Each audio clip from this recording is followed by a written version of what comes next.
Just got done watching One Piece Film Red, and I have some thoughts. This is actually my first time going to see a One Piece movie in theaters. Worth it. Weren't a lot of people in there. It's a Monday. I'm not surprised. But again, it was a good movie. I just kind of wanted to get my thoughts down about it.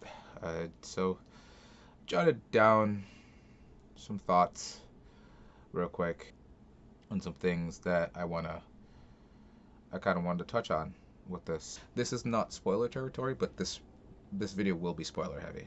I'm not gonna talk about like crazy shit, but like there are some things that are going to potentially be spoilers. So if you haven't seen the movie yet, go watch the movie and then come back.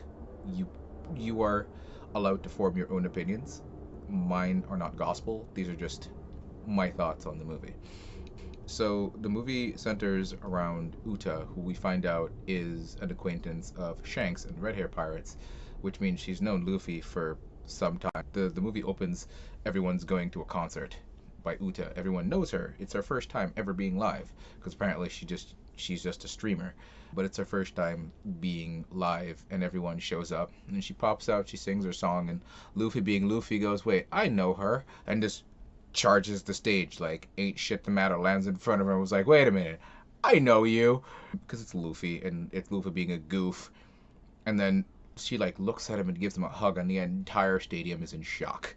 When I say stadium, by stadium I mean basically the entire world, because this whole thing is being live streamed to the world, because it's just a crazy concert. Apparently she's super popular. So to start off, like, she's got a fan club. Like, the entire world loves her and loves to hear her sing because her voice is beautiful. She kind of reminds me a lot, actually, of Princess Ai, which which is a character created for a manga by Courtney Love. It's basically Courtney Love in manga form, but she's just like this idol. She has a beautiful voice, and like the whole world loves her, right? Kind of a thing about this movie is like essentially what she wants to do is trap them in a genjutsu. Essentially, she's trying to be Madara in One Piece. So it's like she's trying to trap the world in a genjutsu so that everyone can be free and happy and not suffer anymore, because she's very empathic and looks at the world and be like, everything's suffering, everybody sucks, everything sucks. I'm gonna make this all better. I'm just gonna cast a genjutsu on the world. And it really does. This movie really does kind of attack. It's a common trope, but this movie really does kind of attack the idea of a forced utopia, right? What happens when one person, with the intention of doing good, tries to shape the world in their image without the consideration of other people, and considers taking away the free will of other people as freedom, right? So like that was Madara's thing, right? Madara had his own plan, and there's several antagonists throughout between anime and movies and video games and all that. This is kind of a common trope, right? So it's nothing really new. Like, this movie doesn't really break new grounds with its characters. It doesn't really break new grounds with its antagonists. It's the same old kind of thing. Except it's not some big beefy man being like, "I want to shape the world in my image." It's a tiny cute girl who wants to shape the world in her image, right? And so the idea of removing free will and it not being freedom, and this is kind of where she and Luffy kind of come into conflict, because, that's Luffy's whole shit. Luffy's whole shit about wanting to be the Pirate King isn't about conquering anything. It's not about oppressing anybody. It's not about wielding this crazy amount of power, having all the treasure. It's about being the freest person on the ocean, right? And like that's his whole thing. So of course he and her were gonna come into conflict when it came to the way in which they interpret freedom and how that differs. She has the power of the Uta has the power of the Uta Uta no Mi, or the Sing Sing fruit, which is weird because, you know what? It's not weird because Toki exists and she has a Toki Toki no Mi. So this is not the first time that Oda has done this, but she has the power of the Sing Sing fruit, which essentially part of her power allows her to use her voice through song to trap people's consciousness or their souls in an illusory world of her own creation. But anyway, So it's kind of one of those things where she's trying to make the world a better place by basically removing everyone's suffering and kind of like keeping them in this place where they get to like hang out and do stuff. And like for a time everyone's okay with it, but then at some point people are like, yeah, this is cool, this is a nice break, but we got lives we want to get back to, and she kind of doesn't understand like why people want to go back to that, and so it kind of causes her to go a little bit off her rocker. Again, you've been warned. There will be spoilers. You've been warned. It kind of causes her to go off her rocker a little bit, and yeah, it's kind of one of those things where we see even in normal human society where you try to when people try to form a utopia, but no one really understands that like what everyone considers paradise is different. And so when one person tries to shape the world in their image, they essentially it essentially becomes totalitarian, right? Because you kind of force your view of the world on other people without their consent. She also has a bit of a savior complex because she kind of feels like she's the only one that can save the world, and like she hates all the bad people, and all the bad people are anyone who kind of disagrees with her or people that she sees as causing discord. So like she hates all pirates, and that's explained in the movie as to why she hates all pirates. I'm not going to touch on it here. I mean, I might later, but not right now. But she does kind of have a bit of a savior complex where she's like, I'm going to shoulder the responsibility of remaking this world in a new era kind of thing. And I mean, it's a One Piece movie, so like, obviously it backfired. There obviously it backfires in some way, shape, or form, right? Um, but one of the things I will say that's really good about the movie, you get to see all kinds of people fight. Like all kinds of people fight, right? So there's a point where these pirates try to kidnap her, and she's like, "Oh, you silly pirates!" And she just like snaps her fingers and starts singing a song, and immediately like she puts on this crazy armor, so she looks like one of the royal guards from the Celestial Dragons, right? Except without the fucking cone head hat, but she's got like the lance and she's got like the armor and she's like whooping ass left and right, and like Luffy's about to jump in to save her, and he's like, wait a minute, I don't do I still have people to hit? And she's like, no, I got this, it's fine, and just like beats the shit out of everybody, and then it's like, look at me, I'm Uta, I'm cute, yay, let's party. Like you also get to see, spoiler alert, you get to see Shanks fight a little bit, which is awesome. You get to see Oven fight, which should have been animated by now, so like that's not even so much of a spoiler.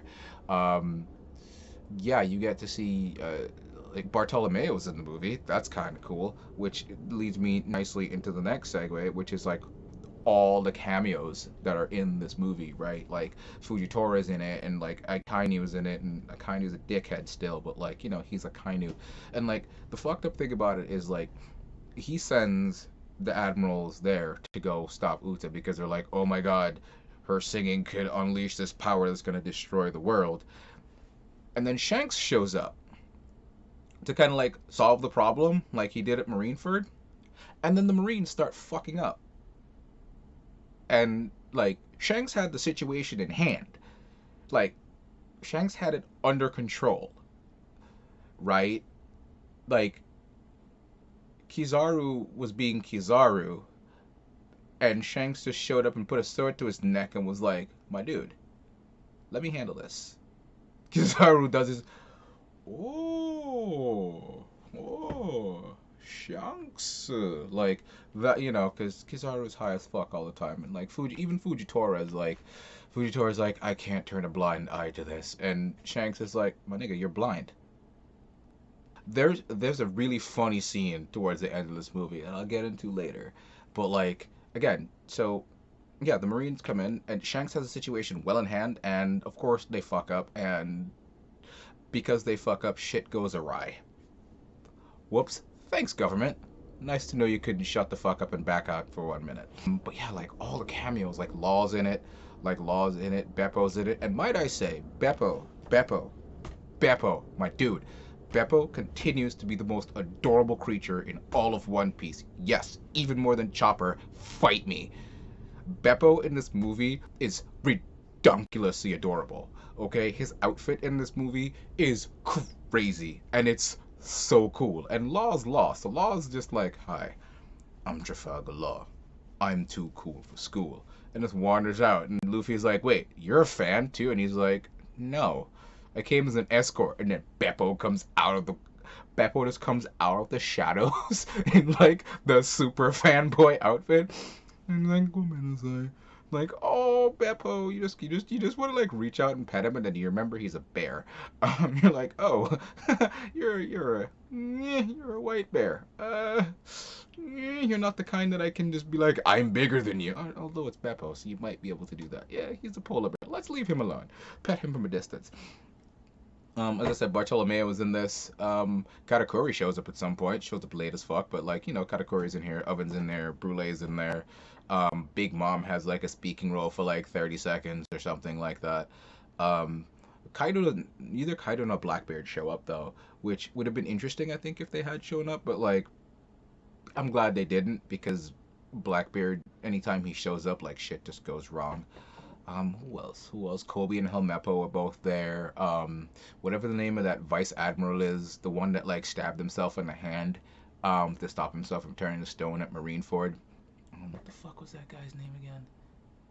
It doesn't matter. It's not Dalmatian because Dalmatian actually has like the thing. He has like the sharp mustache, um, the sharp like angular like mustache. This guy, this dude, just like right. You get to see him fight. He's a pretty badass fighter. Um, all the red hair pirates show up. That's pretty damn cool, and you get to like actually see like what the red hair pirates look like when they're in action. It's pretty neat. Um, there's some in the present story, and then there's some that they're shown through flashbacks. But like the red haired pirates whoop ass. The red haired pirates kick ass, man. Let's see. Let's see. Cameos. Other cameos in the movie. Oh, St. Charles is in the movie for like 5 minutes. He gets the shit smacked out of him, as usual. Um, the costumes, the costumes that the Straw Hat Pirates wear are fantastic, and I promise you, you have not lived until you've seen Jinbei dressed as Elvis. It is so great. It is so great, and that's one of the things I really like about things that step out of universe. I mean, even like in universe things too, is when the Straw Hats get the Straw Hats get to dress goofy. So like Usopp shows up painted up like the Kiss Demon, and Jinbei is dressed like Elvis. It's so great.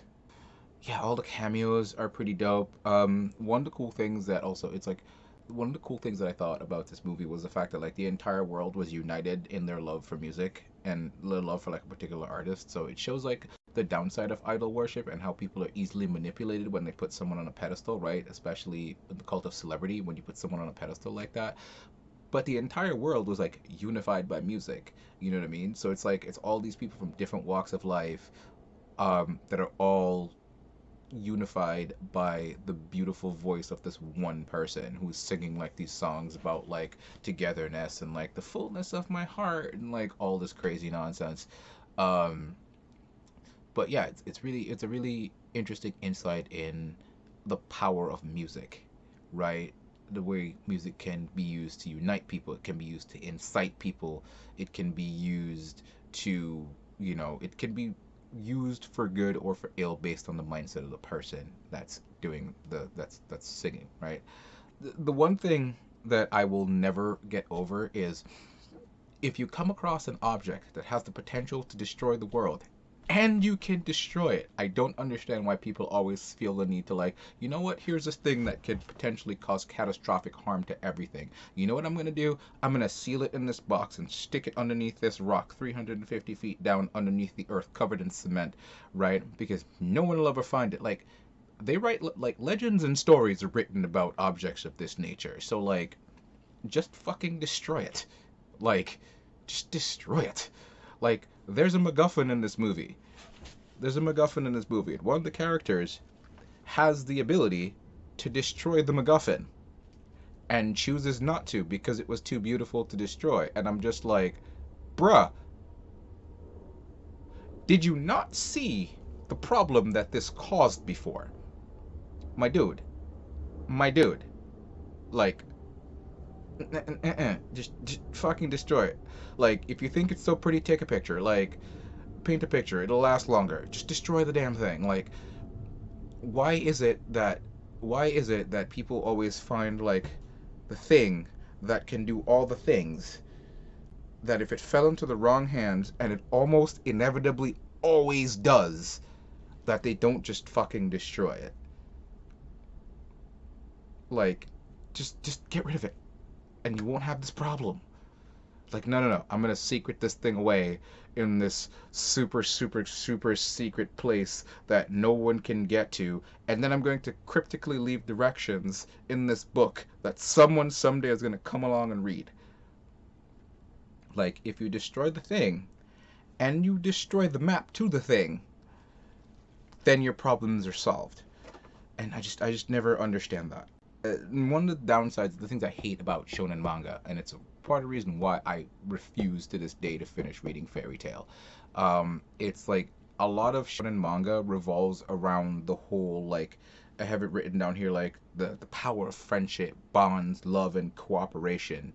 All right, and it's like this movie is that type beat. Like it's a whole ass like we must cooperate and the power of friendship and our bonds will see us through this. And like, no, dude, just shut up and punch the thing. Like, I don't need you to just shut up and punch the thing. um there's a lot of talking in this movie. There's like a lot of talking, and there's points where it's just like it just doesn't, like, no, shut up, do the thing. Like, stop talking so damn much, do the thing.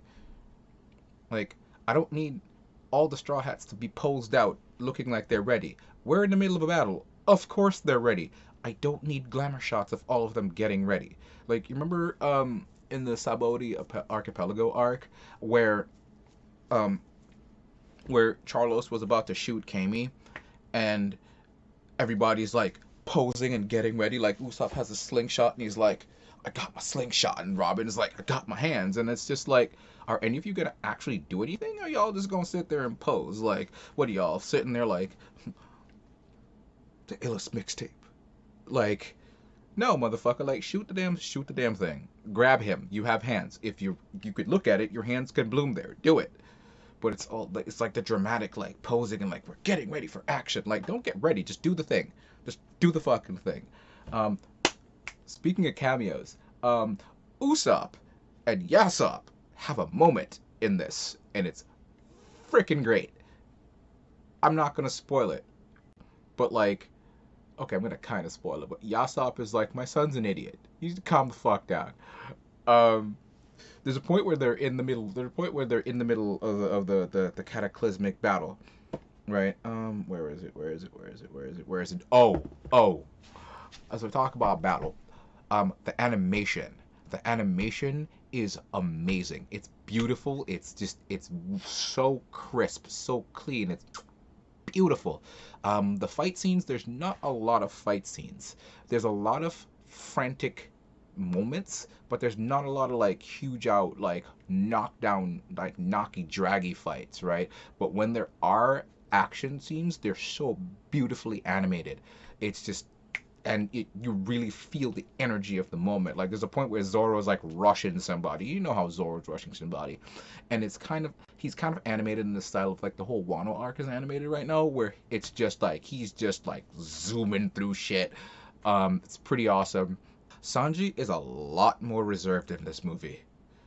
Like, a lot more reserved. He is like taken aback. There's a really, really, really funny moment where they're in the middle of a fight and Brule is about to get hit and Sanji jumps in to save her, and he does like his handsome boy thing where he like looks over his shoulder at Brule and he's like, can't exactly allow a lady to get hit now, can I? And Brule is immediately smitten. Like, she like looks at, and like like Brule's face is purple, okay, and her cheeks are like red.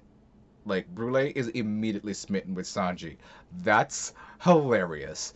Um, I can hear Pudding now. Pudding just sneezed and was like, "Oh no, bitch, you better lay off my man." it's just so funny because it's Sanji. So he does like the suave, the thing where he's always like, I'm going to deliver this food to you because I'm amazing and I'm Sanji, and I'm going to deliver this food to you and with a coy smile and a sly grin, and it's just like, and he like looks over his shoulder at Brule, and Brule is just like, oh my. Like, it's so funny. There's a moment where they're fighting, and Katakuri shows up all late. Like, he shows up and he's like, in the middle in the movie, he's like, "Let me go.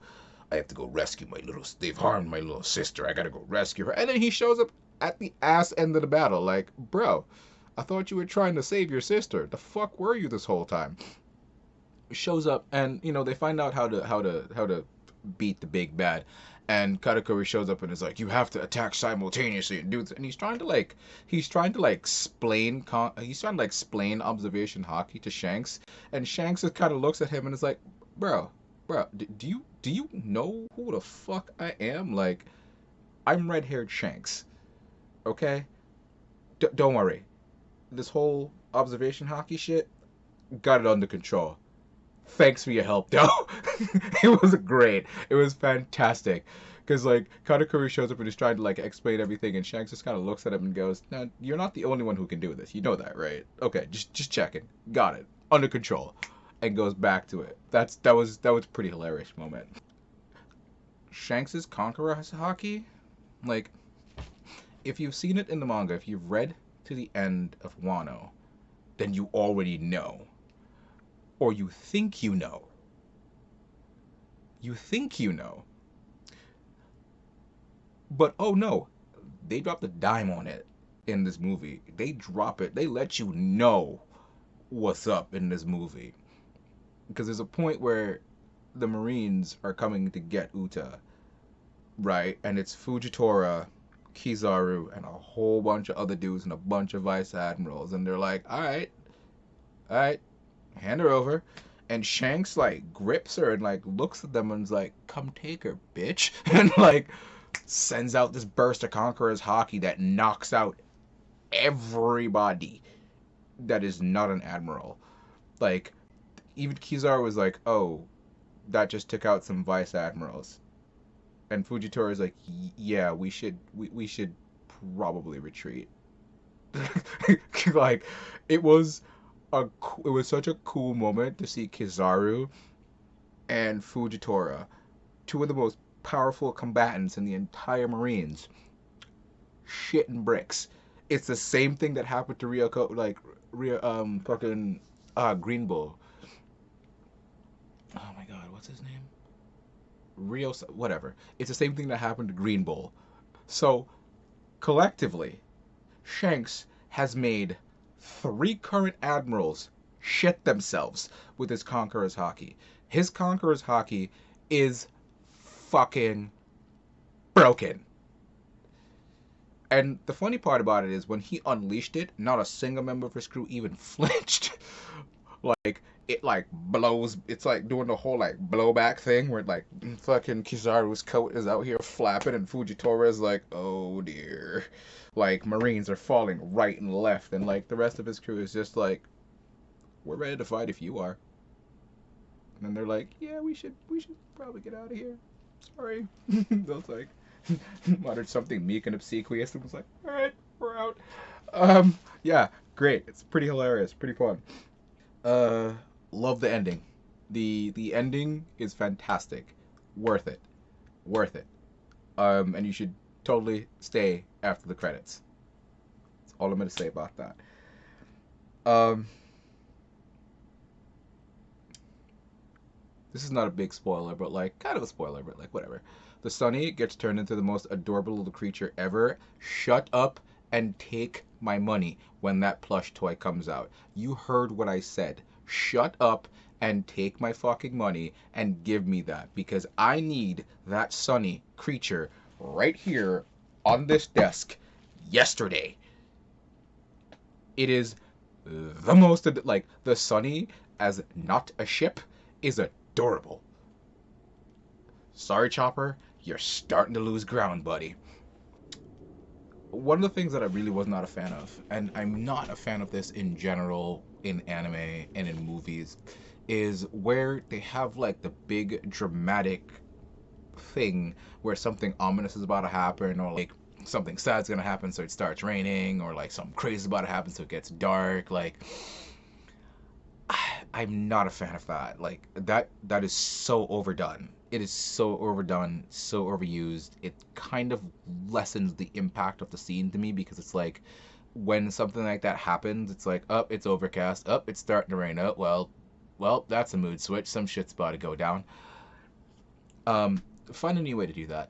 Like, find a new way to change the mood without changing the weather. Like, why can't anything happen when it's like broad daylight and sunny out? Like, what the fuck? You know what I mean? Like, what?